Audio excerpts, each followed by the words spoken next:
Well, here's a fit video on the new deliveries.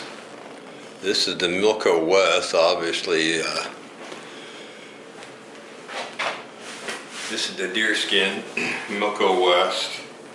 The outrageously cool buttons. Granted, I don't know how the color's going to show up in here. I'm out in my under construction kitchen again. Tour around this.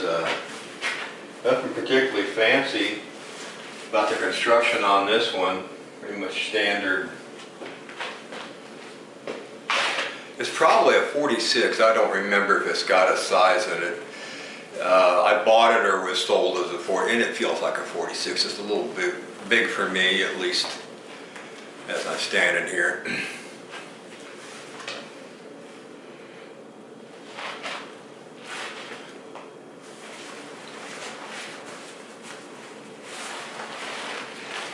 Nice. It's got a nice, yeah, I mean, I could go almost double-breasted on this. It's got a nice grain on it, nice color on it.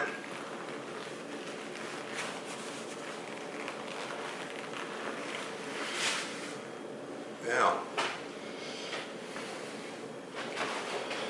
Maybe not so bad. Wasn't expensive.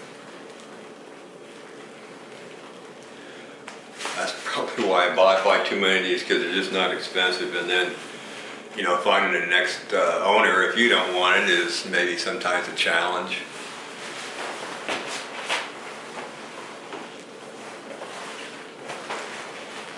Here's the interior. Showed you the label on that. Well, we'll try this pennies on. Yeah, the pennies is the one I was after. I love black horsehide. This is black horsehide. It's got a little paint. I think a little paint on there. If it'll show up or not. Some plex on it. Pretty much standard for a vintage leather jacket. It's got to have paint on it somewhere. Got a green lining. Green lining kind of reminds me of Monarch. Monarch used a green lining, but I don't know what this is. I don't think this is Monarch made. It doesn't seem to have all the, maybe the stitching that a Monarch jacket has. I don't wear a 40, so it's going to look like it on me.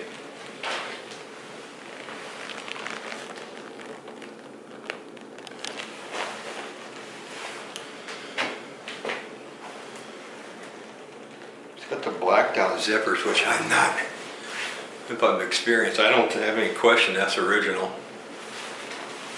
There's a zip. Now this one measured, she measured it a couple times at a seller. No, that was another jacket I'm thinking of.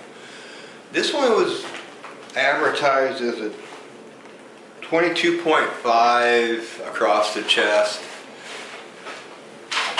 It's got sides, gathered sides, and I always take that into account because these jackets are more, got more four sides than just two sides, some of them, when they got the sides.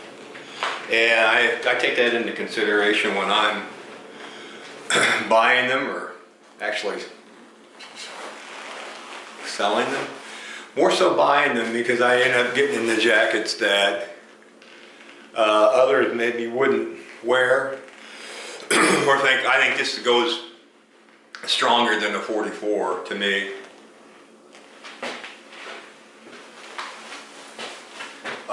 Pretty much, I think it's more in the range of a 42. You could certainly get a 42, could get this on. Heck, I got it on.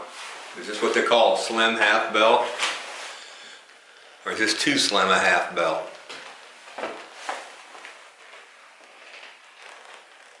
Yeah, I really got to figure out what I'm going to do with this. there is some damage on the hem there. So I'll have to take that into consideration.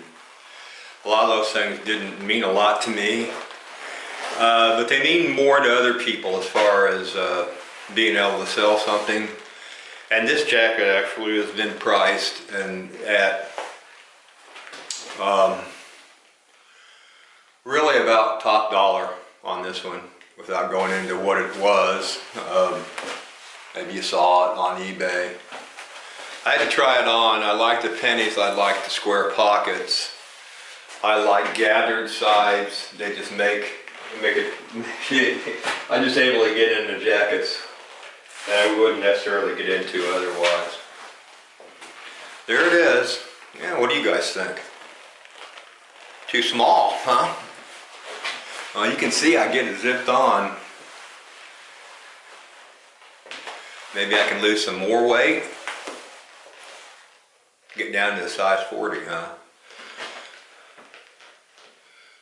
Check out the grain on that. I know in the pictures the pocket grain from one of the, yeah, it was the left side.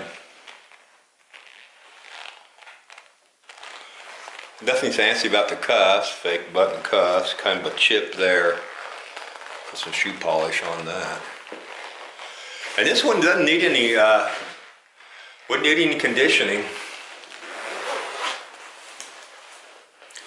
I haven't looked around in the pockets yet. See if there's any tags in there. People I bought it from were kind of the vintage dealers, so I think they would have looked in there. They would have mentioned any of that stuff. There it is. Sears, or excuse me, pennies, and I've got several pennies horsehide jackets from this era. This is the nicest one. Okay, there's a talon on there. No, I'm sorry, it's a cone.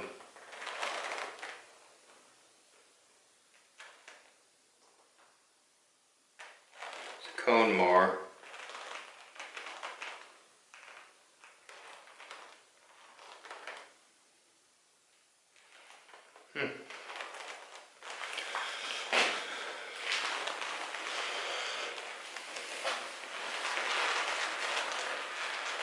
Should have buttoned my shirt up. Look better.